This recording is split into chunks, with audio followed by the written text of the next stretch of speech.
Hola, ¿cómo están? Aquí estamos nuevamente con ustedes. Qué lindo es poder oír la palabra del Señor. La Biblia dice que es el alimento para nuestras almas. Es como cuando usted se sienta a la mesa a comer un manjar. Bueno, cuando usted se sienta a escuchar la palabra de Dios, hace cuenta que va a comer un manjar.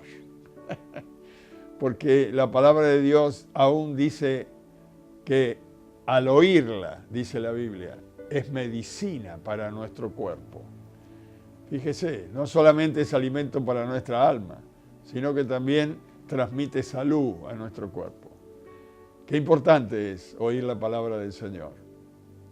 En estos días estamos recordando, muy especialmente para todos los que quieran participar con nosotros, aparte de la iglesia que nos sigue por este medio, que el domingo 5 de julio, téngalo anotado, el domingo 5 de julio vamos a tener el servicio de la Santa Cena a través del internet.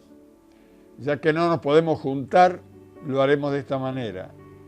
Yo no lo hice antes porque no sabemos cuántas personas están o quiénes son los que están mirando del otro lado. Y para participar de la Santa Cena tiene que ser bautizado en agua por inmersión, porque el Señor Jesucristo dijo, el que creyere y fuere bautizado será salvo. El que no creyere directamente no se bautiza porque no cree.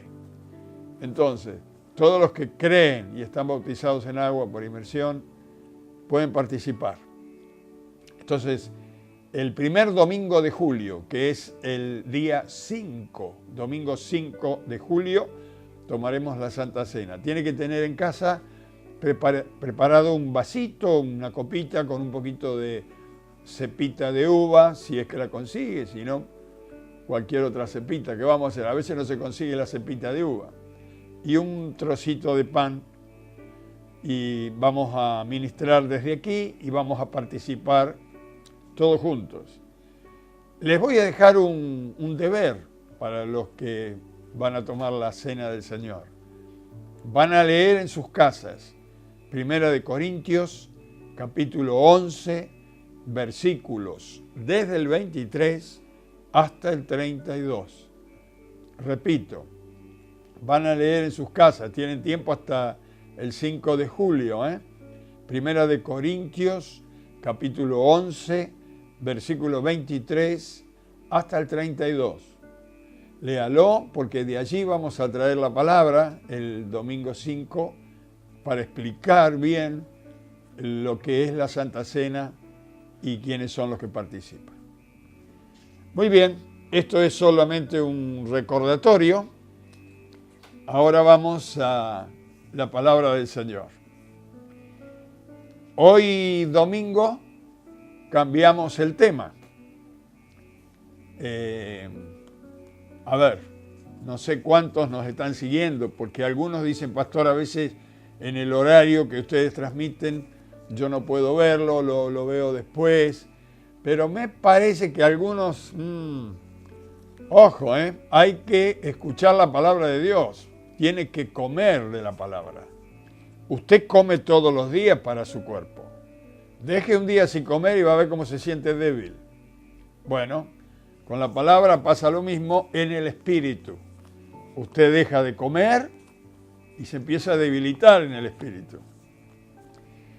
En estos días pasados hemos traído la palabra tomada desde el Padre Nuestro, esa frase que el Señor Jesucristo nos enseñó a decir, venga tu reino. Y hemos hablado algo, digo algo porque de la palabra de Dios hay tanto para hablar. Pero en esta semana, comenzando hoy, vamos a estar hablando del silencio de Dios. El silencio de Dios, como ya lo habrá leído en la presentación que hacemos. El silencio de Dios.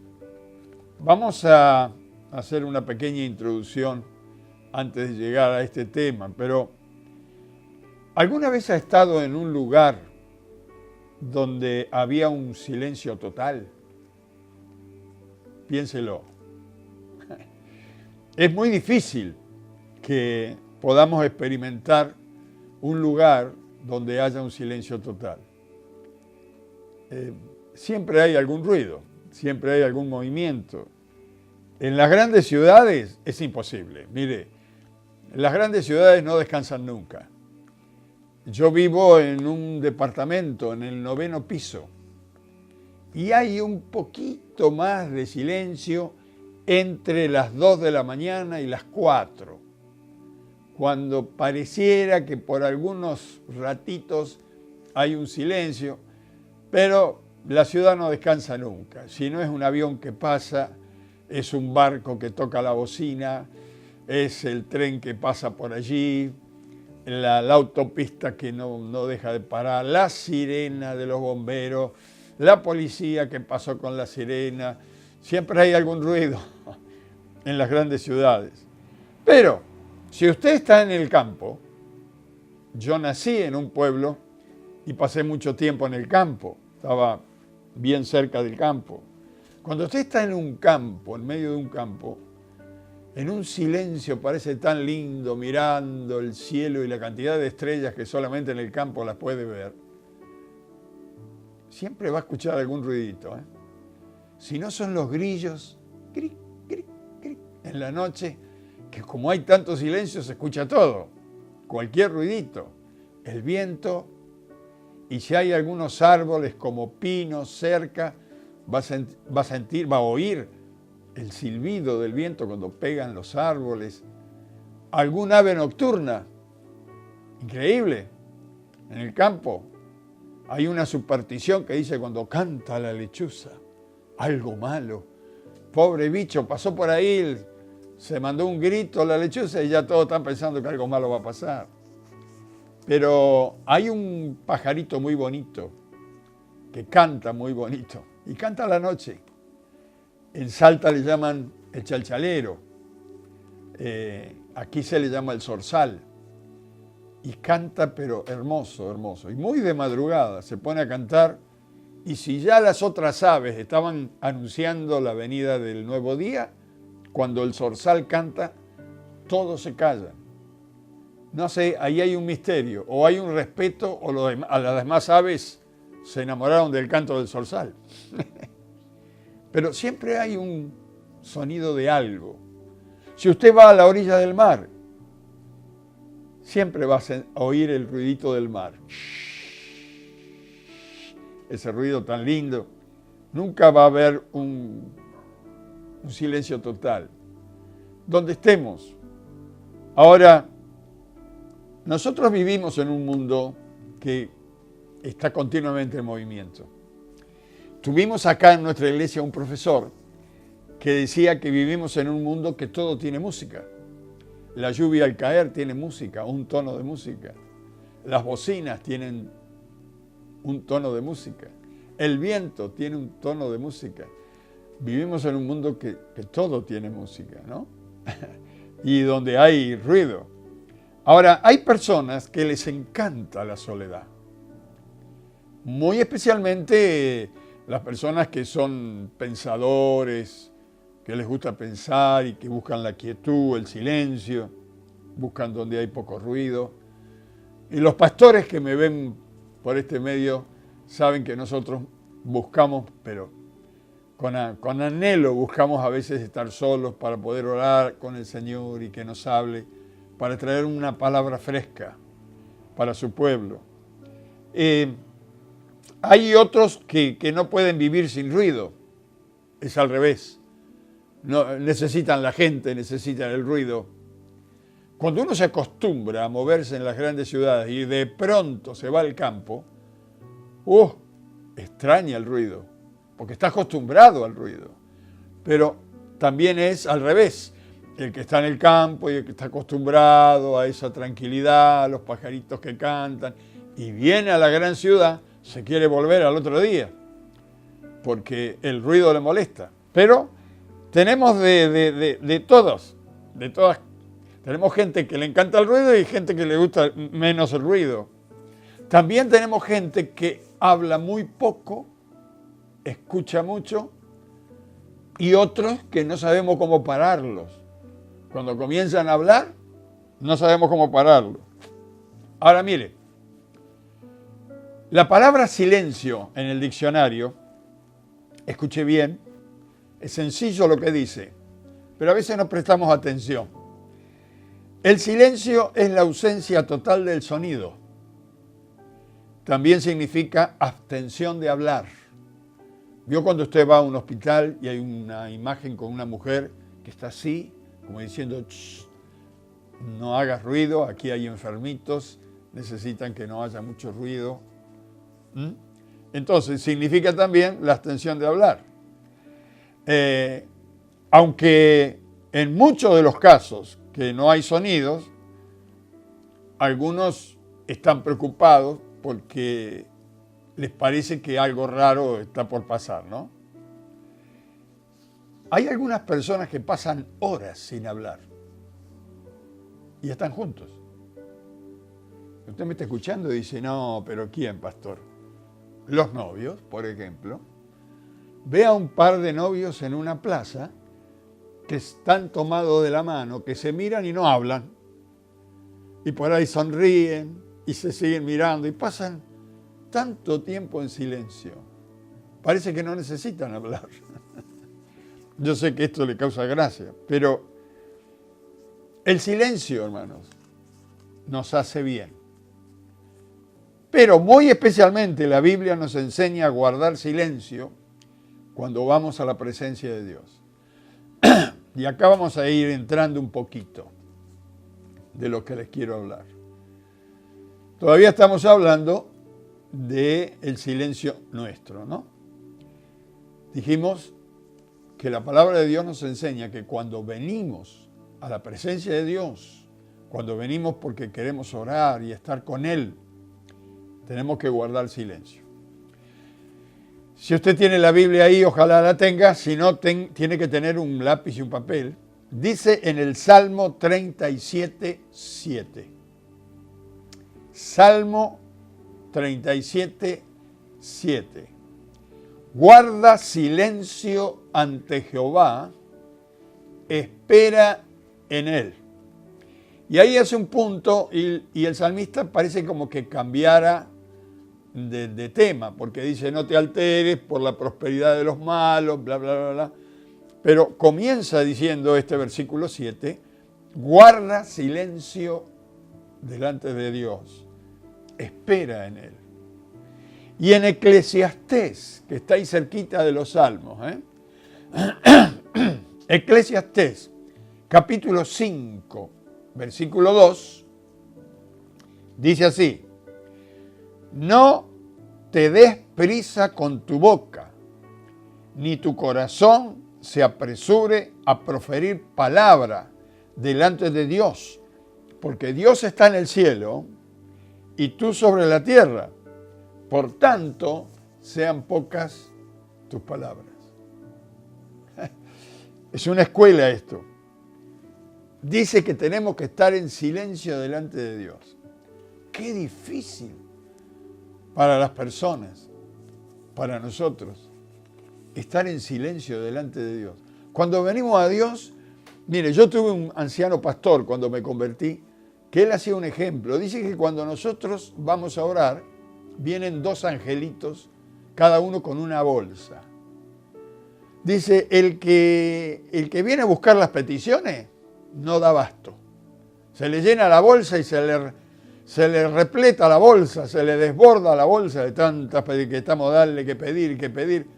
Y por allá 2 o 3 alabanzas. Entonces viene el otro con la bolsa para recibir la alabanza y la adoración.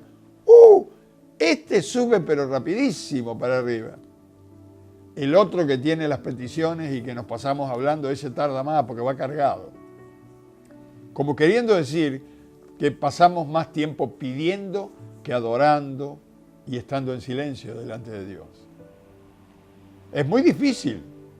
Nos gusta hablar. Dígame si no nos gusta hablar.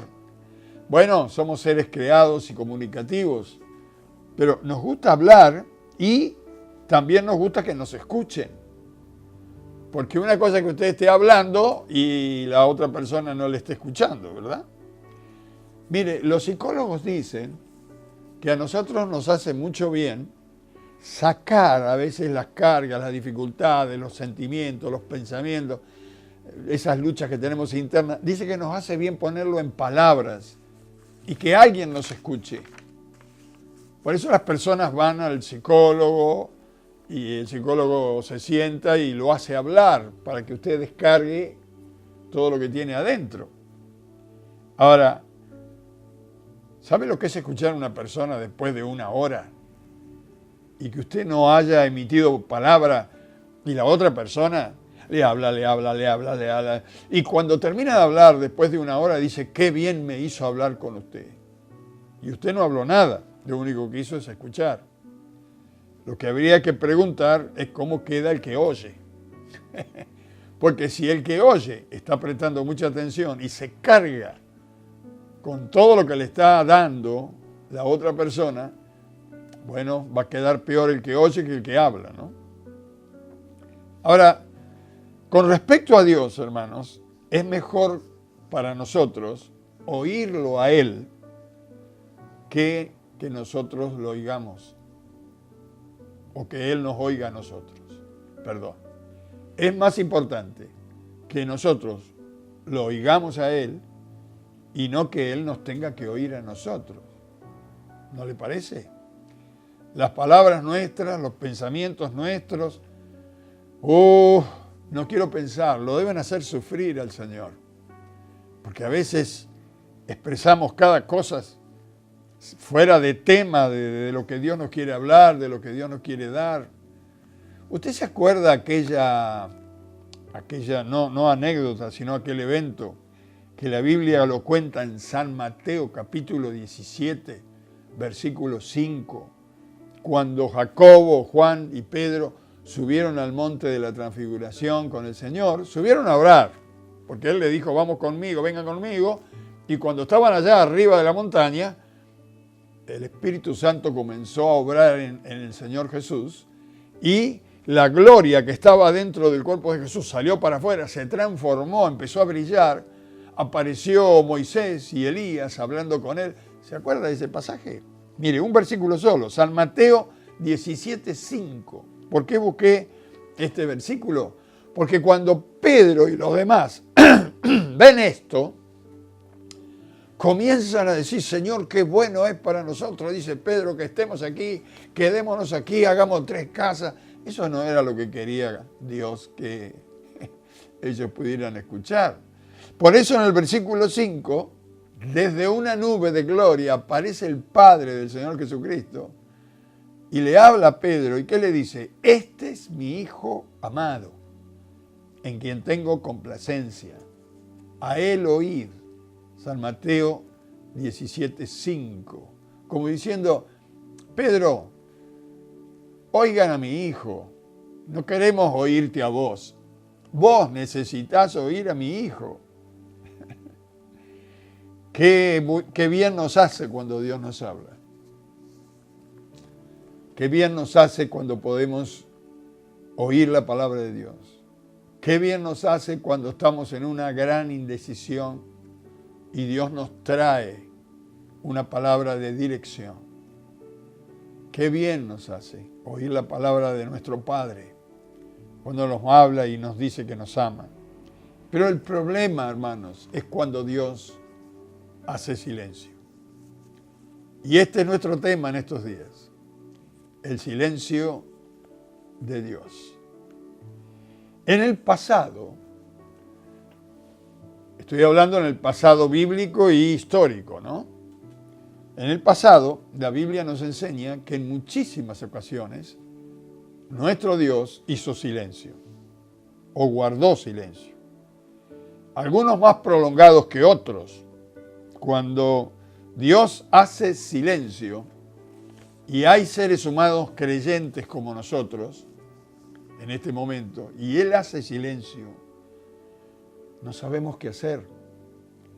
Porque aunque estamos tan activos y con tantas actividades, los que conocemos a Dios sabemos que sin Él nada podemos hacer.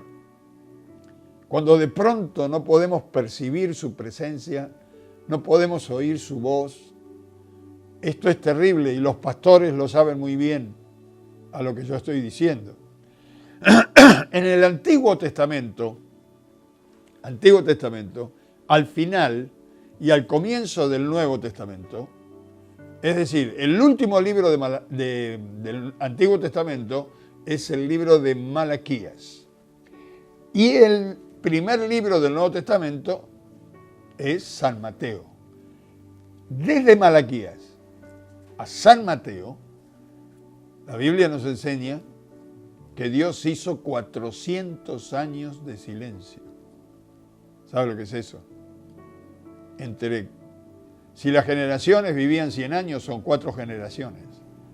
Si vivían menos, póngale 80, 5, 6 generaciones sin palabras de Dios, sin revelación de Dios, sin profetas que hablen de parte de Dios, sin Urim y Tumim, que eran las piedritas que llevaban los sacerdotes en el pecho, por los cuales Dios hablaba en forma maravillosa y dando señales, sin sueños, sin visiones, y con el logo, la palabra, leían la ley.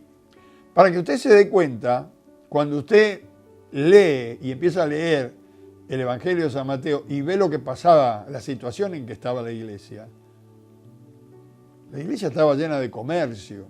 ¿Se acuerda cuando el Señor Jesús entró y tiró todo y dijo, han hecho de la casa de mi padre casa de negocio? ¿Por qué pasaba esto? No había palabra, no había unción, reuniones frías, se leía la palabra, nadie experimentaba nada, nadie recibía nada. Qué difícil, qué situación horrible, ¿verdad? Un silencio total de Dios. Por supuesto, desde Malaquías hasta que vino el Señor Jesús no había venido, el Espíritu Santo tampoco, porque el Señor Jesús tenía que venir, morir, resucitar, ir al cielo y después vendría el Espíritu Santo. Estaban todavía con la experiencia del Antiguo Testamento, sin el Señor Jesús y sin el derramamiento del Espíritu. El pueblo de Dios desesperado en ese tiempo, esperando noticias del cielo. Por eso cuando el ángel viene y le dice a los pastorcitos en el campo, les doy buenas noticias de gran gozo, que ha nacido en la ciudad de David un Salvador, que es Cristo el Señor. Cristo significa el Mesías que el pueblo de Dios esperaba. Mire, por 400 años de silencio, rompe el silencio Dios y anuncia el nacimiento de su Hijo. Los religiosos haciendo reuniones frías, sin vida, leyendo la palabra, pero sin rema. El rema es cuando hay revelación, cuando usted siente la palabra, la presencia de Dios, cuando lee un texto y lo entiende. No había ese rema. Se leía la palabra, pero era todo muy frío. Tanto tiempo guardó silencio Dios, ¿no? Eso es un tiempo muy difícil. Mire, los salmistas, el salmista David, Asaf, otros salmistas, sabían lo que era el silencio de Dios, cuando Dios guardaba silencio. Mire, en el Salmo 83, Salmo 83, versículo 1, dice, oh Dios mío, no guardes silencio, no calles. Oh Dios, ni te estés quieto. El salmista no oía a Dios y le parecía que Dios estaba quieto, se fue a dormir, se fue a descansar. Salmo 83, 1. Oh Dios mío, no guardes silencio, no calles. Oh Dios, no estés quieto. Esta era una experiencia en el tiempo de los salmistas, de los que cantaban a Dios. También en otro tiempo, en el tiempo del profeta Samuel. Cuando Samuel era un niñito, la Biblia dice que escaseaba la palabra de Dios. Mire, en Primera de Samuel, capítulo 3, versículo 1, dice que el joven Samuel ministraba a Jehová en presencia de Elí, del sacerdote, y la palabra de Jehová escaseaba en aquellos días, no había visión con frecuencia. Esto dice la palabra del Señor. ¿Por qué Dios en ese tiempo guardó silencio? Se retractó y quedó en silencio. Samuel era pequeñito, dice que servía en el templo, es decir, cambiaba el aceite del candelabro, preparaba los panes de la proposición, trabajaba sirviendo al Señor en el templo, en los ritos de que tenían los israelitas en aquel tiempo. Ahora, ¿por qué Dios se escondió e hizo silencio? Porque los hijos de Elí, dice la Biblia, pecaban delante de la presencia de Dios, fornicaban, adulteraban, vivían en pecado, y Dios hizo silencio. Estos son los silencios de Dios que nos hacen pensar. Algunos de ustedes deben recordar a otro salmista que fue rey, el rey David. La Biblia dice que fue un hombre con el corazón de acuerdo a Dios. Y cuando uno estudia la vida del rey David, aun desde cuando no era rey, que era pastorcito del campo, hasta que llegó a ser rey, uno encuentra que pasó por grandes luchas y problemas, grandes dificultades. La peor prueba para David no fue pelear contra los filisteos. La peor prueba de David no fue pelear contra Goliat, al cual venció con la ayuda de Dios. La prueba no fue la prueba mayor cuando tuvo que escapar porque Saúl lo quería matar. El rey Saúl antes que él fuera rey. La prueba mayor para David no fue cuando su hijo Absalón levantó un complot aún contra él. Esta no fue la mayor prueba. La prueba mayor que pasó David fue cuando él un día vio una mujer que estaba en otra casa, que pertenecía a otro hombre. Y la Biblia dice que se llamó Betsabé. La hizo venir y durmió con ella. Cuando este hombre de Dios cometió adulterio, Dios hizo silencio. Dios hizo silencio. No le volvió a hablar a David. Y usted dice, pero ¿y cómo se da cuenta, pastor, cuando Dios no le habla? Es muy sencillo. Cuando usted está bien con Dios, usted tiene comunión con Dios. Lo experimenta, lo siente, oye la voz de Dios. Cuando uno está mal porque ha cometido algún pecado, se corta esa comunión. Mire, en el Salmo 32, versículo 3, David muestra cómo estaba. Salmo 32, 3 dice, mientras callé, se envejecieron mis huesos. En mi gemir todo el día, en mi gemir. ¿Qué era lo que cayó? No confesaba. Iba a la presencia de Dios y no confesaba lo que había hecho, pero él se daba cuenta que Dios hacía silencio. Pero cuando uno va al diccionario y busca lo que quiere decir la palabra gemir, la palabra gemir dice lamento con dolor del alma, emitiendo sonidos con llanto, gemir. En algunos otros manuscritos bíblicos que explican esta palabra en griego y en hebreo, dicen que es como el rugido interno, como si fuera el rugido de un león que gime. Es decir, si gemía David, no era que le decía a Dios, como cuando usted va a orar y no siente la presencia de Dios, o le parece que no oye a Dios. Dios, ¿por qué no me hablas?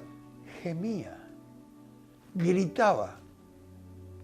La Biblia nos enseña que estuvo un año gimiendo y clamando porque Dios hizo silencio.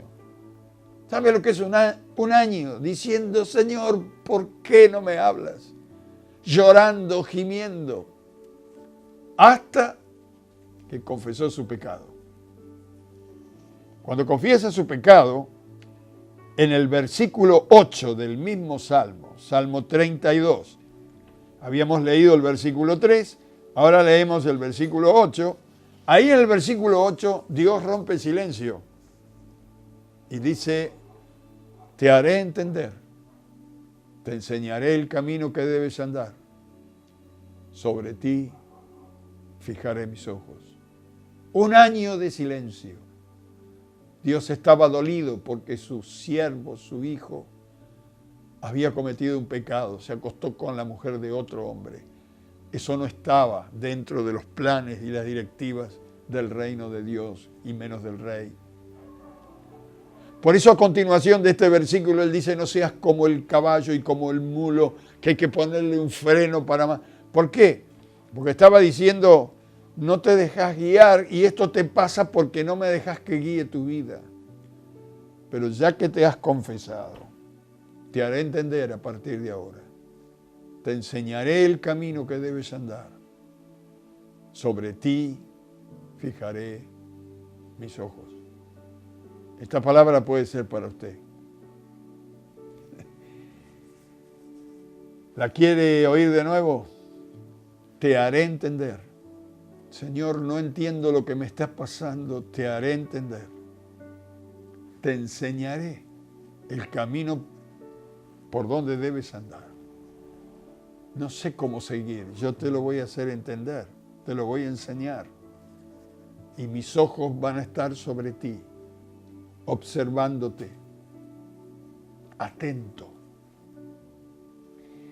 Quizás está pasando un tiempo difícil en estos días, un tiempo difícil para usted, y ha clamado a Dios. Y parece como que Dios está guardando silencio para usted. Los pastores saben de lo que hablo, aquellos que me están mirando. Parece como que el cielo fuera de bronce, porque oramos y parece que la oración no llega al techo. Gritamos y pareciera que Dios no nos oye. Escuchamos mensajes tras mensajes de pastores de acá, pastores de allá, nos traen el logo, la palabra de Dios, pero no tenemos el rema que necesitamos, la revelación de Dios para nuestra necesidad. Buscamos en la palabra, buscamos en sus promesas, en las promesas bíblicas, y pareciera que ninguna de esas promesas nos sirve, porque nosotros estamos mal y Dios guarda silencio. No sé si está en esta situación, ojalá que no, pero si lo está, no se aparte de la presencia de Dios. Recuerde a David, un año clamó hasta que se dio cuenta que lo que tenía que hacer era pedir perdón. Y cuando él se arrepintió y pidió perdón, Dios volvió a hablar. Vaya a la presencia de Dios. Confiese su dolor y dígale con todo su corazón que quiere oírle, quiere volver a sentir el gozo de la salvación. Y pídale al Espíritu Santo, porque ahora tenemos al Espíritu Santo, que nos devuelva el gozo de la salvación. No importa la condición en que usted se encuentre, o la condición en que es, si es un creyente común, si es un obrero que trabaja apoyando a algún pastor, si es un siervo de Dios, que está clamando y gimiendo en estos días por todas las cosas que pasan y que no puede entender por qué no sea parte de la presencia de Dios. Ahora quiero decirle algo. Cuando Dios dice te haré entender, te enseñaré el camino que debes andar y mis ojos estarán atentos sobre ti. Cuando él habla, está mostrándole a David que él siempre estuvo. Lo único que hizo es guardar silencio. ¿Qué quiero decir con esto? Que si Dios está en silencio, no quiere decir que Él no está cerca nuestro. Eso no quiere decir que Dios está inactivo. Lo único que hace es que calla. Hay un texto en el libro de Sofonías que él dice, callará de amor. Callará. Siempre que Dios hace silencio es por amor. Quizás en los días sucesivos vamos a hablar un poquito de esto. Cuando usted con un hijito suyo, que usted quisiera, no sé, hacerle entender de alguna manera y usted calla por amor. Bueno, Dios es maravilloso. Él calla por amor, pero está cerca, muy cerca. Le voy a leer un último texto y después vamos a orar. Es una promesa de un salmo que está lleno de promesas. El Salmo 91, versículo 15. Salmo 91, versículo 15, dice, me invocará, es decir, clamará a mí, dice Dios, y yo le responderé. Con él estaré en la angustia. Lo libraré y lo glorificaré. Hay otras versiones que dicen, y le mostraré mi salvación. Me invocará y yo le responderé. Con él o con ella estaré yo en su angustia. Lo o la libraré y le glorificaré. Le mostraré mi salvación. El silencio de Dios. Si usted me está viendo por primera vez, porque ha sido invitado a ver este programa que tenemos por internet, y dice, qué maravilloso lo que está diciendo, pastor. Casi estoy entendiendo algunas cosas.